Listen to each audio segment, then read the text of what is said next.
Isang maganda, mapagpala, mapagbiyaya at makadiyos po na umaga sa bawat isa. Ngayon ay August 14 na po, ilang araw na ng Christmas na po tayo.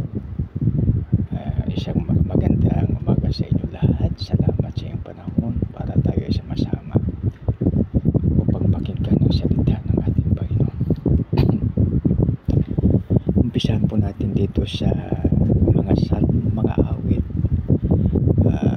25 talata 11 hanggang 2. So basahin ko po muna ang 11. Ang iyong pangako, Yahweh, sana ito pa rin. Ang marami kong salay, iyong patawarin. Ang taong kay Yahweh ay gumagalang.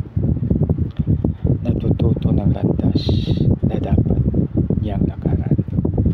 Purihin nawa ang Diyos sa pagbasa ng kanyang salita, tayo manalangin. Panginoon, maraming salamat po sa iyong mga pagpapala sa amin. Salamat po, Lord, sa pangalan ni Jesus.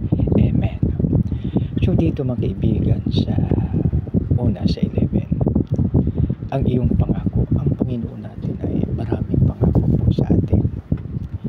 Ang isa dyan na isa sa marami ng pangako ay hindi niya tayo itatakwil, hindi niya tayo iiwanan.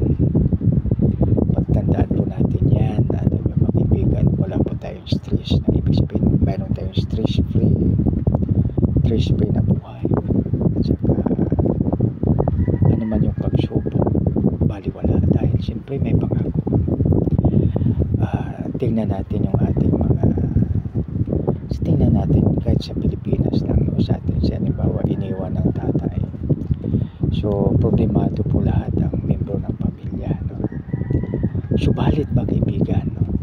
Diba, mayroon kang kaibigan o kakilala na iniwan ng tatay o kaya ng nanay, pwede po natin i-share ito, no? Na yung pangako ng ating Panginoon na hindi niya ito itatakwil, hindi niya tayo iiwan.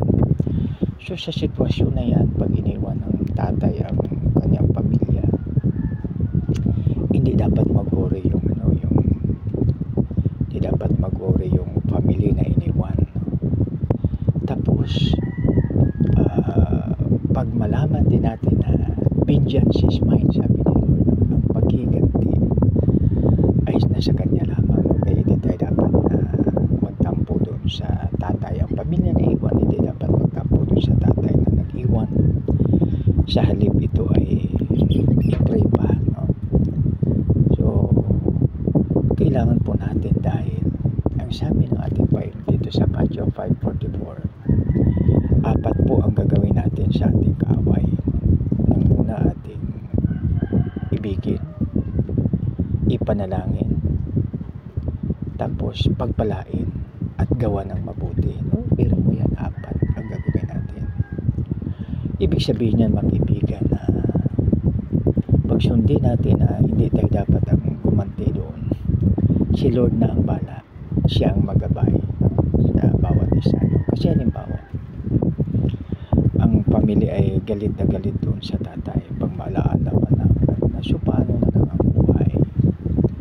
Kasi halimbawa, no, tingnan natin yung nanay, noong bago sila magsama ng kanyang mister, wala naman yung mister niya pero nabuhay siya. So ibig sabihin niyan, may mga paraan. At isa pa na dapat natin pong tandaan ay hindi tayo binibigyan ni Lord na mga pagsubok sa buhay na hindi natin kaya. Ibig sabihin, kaya natin, kaya binigay sa atin, no? Kaya po yan, mga kaibigan, yun ang ating dapat tandaan. Tapos dito naman, ang taong kay Yahweh gumagala, natututo ng landas na dapat niyang lakaran. So tamang-tama, mga kaibigan. Ang pinamahalaga lang dyan, mga kaibigan, iwanan man tayo ng lahat, subalit tapat ang Diyos sa kanyang pangako. Tapat siya sa kanyang sinabi na hindi ko kayo itatakwil at hindi ko kayo iiwanan, no? So napakagandang pangako. So yan, no? Iwanan man tayo ng lahat, no? Ano ba, mga anak, iwanan ng nanay at tatay o iwanan ng kanino man, si Lord ang bahala sa kanila, no? Mayroong akong i-share mga kaibigan.